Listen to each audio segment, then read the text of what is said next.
Decía que esas arterias por razones diversas se van tapando, pero lo más frecuente como origen de esa obstrucción de las arterias coronarias, ¿cuál es? Bueno, no, el origen es la aterosclerosis. La aterosclerosis que está condicionada por, en primer lugar, la hipertensión arterial, la diabetes, el colesterol, el tabaquismo.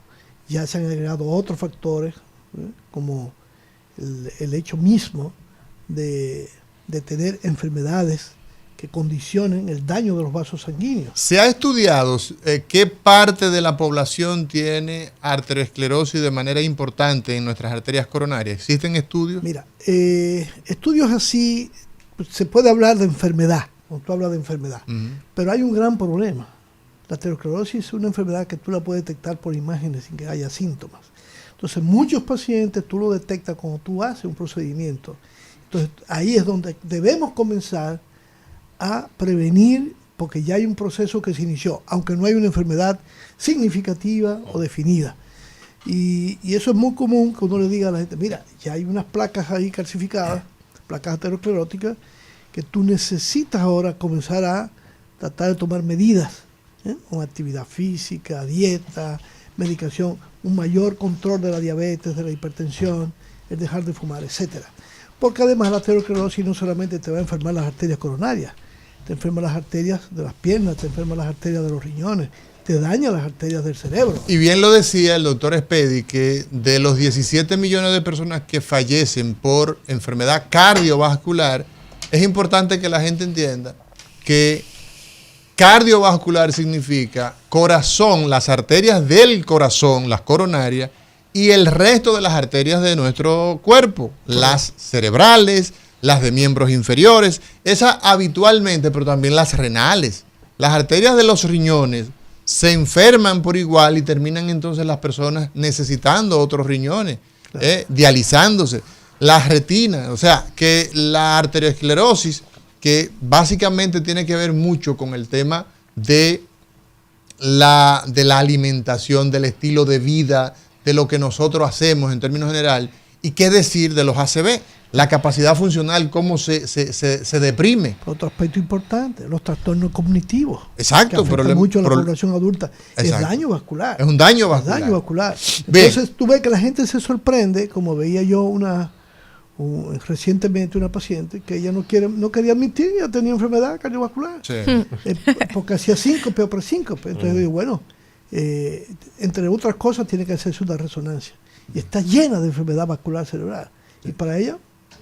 estaba bien. Correcto. Espedi, ¿cómo se hace en un día normal, digamos, del servicio cardiovascular? ¿Qué requisitos existen para operar a un paciente que ya el doctor Ángel González Medina te dijo, mira, Espedi, te estoy mandando a ese paciente que tiene una enfermedad coronaria, ha hecho dolor de pecho, ha estado en sala de emergencia en algunas ocasiones, lo estoy manejando, ya este hombre definitivamente hay que llevarlo a cirugía? Explícanos un poco de eso para que las personas que nos escuchan pues entiendan que es un cirujano cardiovascular en acción. Mira, recuerda que la cirugía cardíaca, la cirugía coronaria es una parte, pero también hay otros procesos por el cual se necesita una cirugía cardíaca. Por ejemplo, las enfermedades valvulares que todavía o son muy frecuentes en este país todavía por enfermedad reumática. Es una vergüenza eso. Que todavía son muy frecuentes en este país y por degeneración de válvulas. Pero cuando me envía un paciente coronario es porque ya se le hizo previamente un cateterismo. ¿Un cateterismo? ¿Qué es un cateterismo? El cateterismo consiste en llevar al paciente a la sala de hemodinamia y mediante un catéter se llega a las arterias coronarias, se inyectan con medio de contraste, nosotros la visualizamos, digamos, la pintamos y podemos ver dónde está realmente, exactamente las obstrucciones para planificar luego los bypass o puentes coronarios. Eso es en el caso de un paciente coronario. En el caso de un paciente valvular, si no tiene el cateterismo previo, se le debe realizar, sobre todo si el paciente tiene más de 40 años. Si el paciente tiene más de 40 años, sí o sí, debe llevar un cateterismo diagnóstico, porque yo necesito saber si el paciente tiene o no enfermedad coronaria antes de la cirugía. Si tuviera enfermedad coronaria concomitantemente con la enfermedad valvular, que es muy frecuente, entonces le hacemos el 2 por 1. Se opera de los juntos, lo hacemos juntos. Claro. Los dos. En un solo tiempo. Claro. Hacen un combo. Sí, lo hacemos en un Imagínate, solo es tiempo. una cirugía que no es una cirugía cualquiera. Y Hay que aprovechar el tiempo. hay que aprovechar. El proceso quirúrgico conlleva una preparación. La cirugía cardíaca es como, yo siempre se lo comparo a los pacientes como ir en un avión. El avión es el medio de transporte más seguro del mundo. El más seguro. Y fíjate que tú te asombras, cuando se cae un avión se mueren 200, 300 juntos, pero ¿cuántas veces se cae? Sí. Sin embargo, nosotros tenemos una epidemia con los accidentes de tránsito Sí. y eso es diario, ¿cuántos se mueren? 4.000 al año tenemos acá. Entonces, el avión es el medio de transporte más seguro. La cirugía cardíaca para nosotros es la cirugía más segura porque es una de las que más estudios conlleva antes del procedimiento. No solamente el cateterismo que ya te dije, sino que, por ejemplo, el paciente necesita hacerse una evaluación pulmonar, porque un paciente que va a estar en ventilación mecánica, una máquina de asistencia respiratoria. Respirando por un tubo. Y yo necesito saber si ese paciente luego será capaz de respirar por sí mismo después de tantas horas de depender de esa máquina. ¿Cuántas Entonces, horas más o menos es la cirugía? una cirugía cardíaca en promedio dura entre 4 o 6 horas. Sí. Si no hay ninguna eventualidad durante la cirugía, dependiendo del procedimiento, porque por ejemplo, si tú me dices una cirugía coronaria, probablemente me tome 4 horas en total, pero una cirugía combinada de válvula más coronario probablemente me tome 6. Son Hay un cirugías aspecto larga duración. Sí. Hay un aspecto importante, Pedi. Sería muy enriquecedor que pudieras explicar que además de los procedimientos que necesita de un ecocardiograma, de un estudio de cateterismo, y que probablemente ha pasado ya por otros procedimientos, hay una preparación especial que necesita ese paciente. ¿Qué necesita un paciente que se va a operar, por ejemplo, de una válvula o de un corazón? Probablemente necesite lo mismo, que además de una prueba de función pulmonar, de una buena evaluación pulmonar, ¿qué otras cosas necesita para que ese paciente tenga la seguridad de que no va a tener o la posibilidad de que no haya una complicación? Bien, vamos a recordar primero que aproximadamente el 25% de los pacientes con enfermedad coronaria que van a cirugía son diabéticos. Entonces ese paciente necesita una evaluación por un endocrinólogo que me certifique, que me justifique que ese paciente está controlado. No que le quite la diabetes, pues no se le va a quitar, pero sí que está controlado, porque un paciente diabético controlado en cirugía cardíaca se comporta igual que uno que no la tiene, siempre que esté controlado. Ese paciente, sobre todo si es valvular, necesita de una evaluación tanto del odontólogo como del ginecólogo en el caso de las mujeres o de un urólogo si es hombre. Porque yo tengo que tratar de erradicar los posibles focos infecciosos previos, porque en el caso de una cirugía valvular, que yo le voy a colocar a ese paciente una prótesis valvular, sea mecánica o biológica, yo tengo que tratar de disminuir el riesgo de una endocarditis de esa prótesis, o sea, de una infección de esa prótesis, lo cual es una catástrofe. En sentido general, la evaluación de las fosas nasales y del oído por un otorrino para disminuir la posibilidad de bacterias que estén ahí ocultas, que muchas veces son asintomáticas, pero que cuando tú sometes al paciente al estrés de una cirugía cardíaca, pueden infectar la prótesis o pueden infectar el mismo tejido miocárdico. En fin, es mucha Las caries dentales deben ser corregidas. Deben ser corregidas, por eso decía que tienen que ir primero donde el odontólogo, porque no se puede hacer un procedimiento cardíaco con una caries persistente.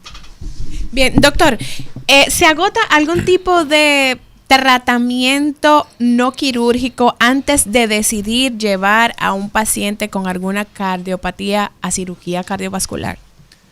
Claro, pero usualmente el paciente que va a cirugía cardíaca es porque ya agotó todos los pasos previos. Por ejemplo, un paciente con una enfermedad valvular leve puede conllevar un tratamiento médico por un tiempo, pero cuando esa enfermedad progresa, ya no va a haber tratamiento médico que corrija el problema valvular y después lo que conlleva eso es un deterioro de la función ventricular, de la función miocárdica y por ende entonces ya lo que queda es cirugía. El paciente coronario se le da tratamiento, pero una vez ya que por cateterismo se ha diagnosticado la enfermedad ya establecida con un porcentaje de obstrucción, que esto es importante. Si un paciente tiene una obstrucción de un 30%, de un 40%, generalmente no amerita procedimientos quirúrgicos. Okay. Pero si el paciente pasa de 50 a 60% de obstrucción, lo más probable es que conlleve cirugía. Entonces ya ahí no hay tratamiento médico que resuelva ese problema. Aunque es bueno resaltar que el paciente con enfermedad coronaria, con aterosclerosis establecida, aunque se opere y se le hagan los bypass coronarios, tiene que mantener de por vida su tratamiento para la enfermedad aterosclerótica. Doctor. Pedi, hemos estado hablando del paciente, ¿de acuerdo? Pero está diciendo a mí que son 4 o 6 horas un procedimiento quirúrgico. ¿Cuál es la disciplina que debe tener un cirujano cardíaco previo a la cirugía para poder mantener la calidad de su trabajo durante ese tiempo? Bueno, el cirujano cardíaco es un individuo que tiene que estar disponible todo el tiempo para hacer procedimientos cardíacos. Muchas veces no necesariamente son pacientes electivos, a veces son casos de urgencia. El cirujano cardíaco trabaja con un equipo, es un equipo. Y aquí vamos a conversar un poco de, digamos, aspectos sociales que tienen que ver con la cirugía cardíaca, que yo diría que han retrasado mucho el avance de la cirugía cardíaca en República Dominicana.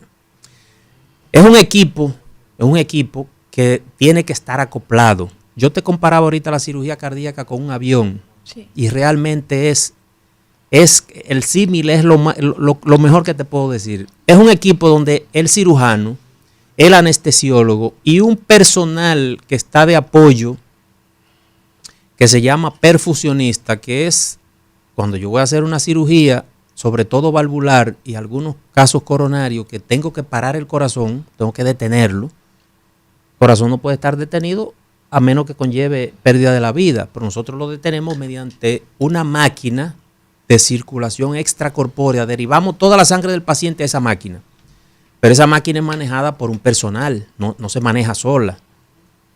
Pero ocurre, La Fontaine, que ese perfusionista, que es esencial, no es un ayudante voluntario, no, es esencial para la cirugía cardíaca. Las ARS no lo reconocen. ¿Y qué formación requiere ese profesional? ¿Es médico? Es médico, es un médico. Generalmente es médico, puede no ser médico, pero generalmente es médico y requiere de una formación en perfusión, que es casi como una especialidad médica. ¿Cómo que las ARS no reconocen al perfusionista como un personal de la cirugía? De ayudante de la cirugía, digamos. Y entendiendo que usted dice que es esencial tener a ese profesional. Sí, claro. Bueno, pero déjame decirte que la cirugía cardíaca es una cirugía compleja, de un procedimiento complejo. Sí. El piloto viaja con un copiloto. El copiloto también puede manejar el avión si es necesario.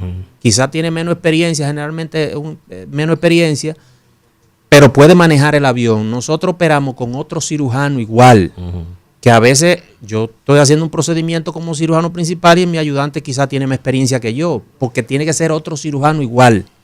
Pero el ARS no reconoce ese ayudante. Tampoco. No. Entonces perdón, Lizania, son de las aberraciones. Sí, claro. Que no se han corregido y que tienen que corregirse. Claro, claro. Y a eso no se ve el procedimiento en su conjunto, en su globalidad, sino que se ve por parte. Entonces,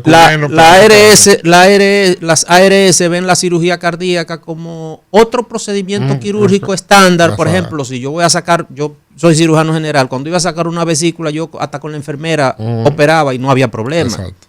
Pero cirugía cardíaca no puede funcionar así. Complicado. Es una cirugía muy compleja. Claro. Entonces, necesitamos que todo el personal que esté envuelto dentro de la cirugía cardíaca sea reconocido como parte de ese procedimiento.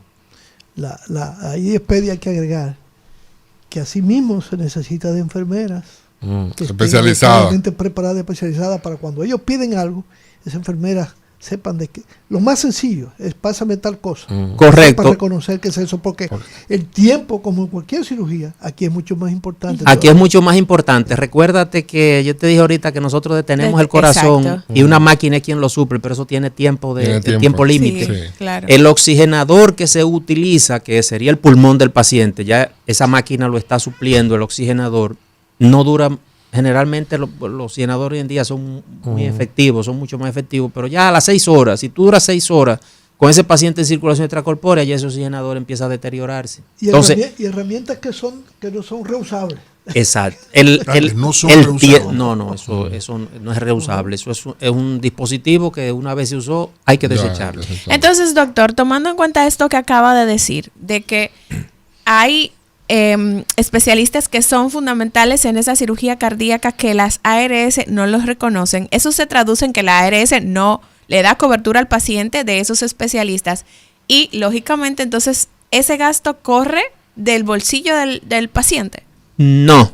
Ok, explíquenos. No, es peor todavía. Ay, bueno, no peor porque no lo paga el paciente, lo pagamos. Lo pagamos nosotros. Lo pagamos nosotros porque de los pocos, exacto. La cirugía cardíaca siendo una de las cirugías siendo uno de los procedimientos más complejos. Mira, yo siempre he dicho, tengo una frase muy usada que yo la he usado durante mucho tiempo. La cirugía cardíaca es un procedimiento de primer mundo insertado a la mala en el tercero. Así mismo es. Eso es una cirugía que nadie la comprende, nadie la entiende, empezando por quienes la pagan. Por lo mismo que dirigen las instituciones. Es más, ahí yo puedo acotar, Pedi, tú te vas a acordar mucho. ¿Tú sabes cuánto fue lo que nosotros le pusimos a los cirujanos en el plan de pago por una cirugía en el hospital? Ok, tenían un sueldo base, pero señores, esa es una cirugía que es un estrés tremendo cuando usted entra un paciente ahí que usted no sabe si va a salir vivo. Claro, porque claro. Eso es lo primero. Pueden fallar muchas cosas. Sí. Entonces, yo recuerdo que lo que se le puso a los cirujanos y al team completo eran 50,000 pesos. ¿Ustedes creen que eso, 50,000 pesos no vale ni un parto hoy día? Para que tú tengas idea de eso, cirujano principal, cirujano ayudante, instrumentista, que es un personal, es un instrumentista especializado. El anestesiólogo es anestesiólogo cardiovascular, no es cualquier anestesiólogo. No es cualquier anestesiólogo. Sí. No, tú no puedes tomar cualquier anestesiólogo y decirle, vamos a ver, dame anestesia aquí que voy a operar un corazón. Es un anestesiólogo cardiovascular con un entrenamiento entre 1 y 2 años después que es anestesiólogo. Entonces, una pregunta. Yo conozco un caso que todos los cirujanos cardiovasculares le andan corriendo. Dicen, no, yo no te puedo operar. Tuvo un preinfarto hace como 4 o 5 años, bueno, en fin. Con el tema del COVID, le ha dado COVID como 6 veces. Y últimamente le han dicho que parece que tiene función por debajo de 22 y que hasta que no la suba más de 30, no se le puede. Exacto, no se le puede operar. Entonces, ustedes realmente hay situaciones en que le dicen al paciente, no podemos. Claro, hay situaciones donde la función ventricular se ha deteriorado tanto que pasan 2 cosas. Puede ser que el trabajo que yo vaya a hacer no tenga ninguna repercusión positiva. Si un terreno ya perdió su capa vegetal, por más agua que tú le eches, ya ahí no crece un árbol. Entonces, hay momentos que ya el tejido miocárdico murió, ya no funciona. Entonces tú no haces nada con revascularizar un tejido que ya no va a funcionar. Es un trabajo perdido. Puede ser también que el paciente se entra a cirugía, se mete a la máquina de circulación extracorpórea, pero la función ventricular está tan disminuida que probablemente él no pueda volver a funcionar de manera adecuada y entonces se hace dependiente de la máquina. Entonces cuando tú tratas de destetarlo de la máquina, no puede, no te da una presión suficiente de perfusión, y el paciente fallece en sala de cirugía. Entonces, cuando nosotros tenemos esas probabilidades, preferimos mejor que el paciente dure 1 año o 2, lo que vaya a durar en su casa, y no que se muera en sala de cirugía si tú no tienes la certeza de que el paciente va a tolerar el procedimiento. ¿Y el trasplante sería una solución aquí de pedir? Claro, vamos a hablar que el paciente cumpla con los requerimientos para un trasplante.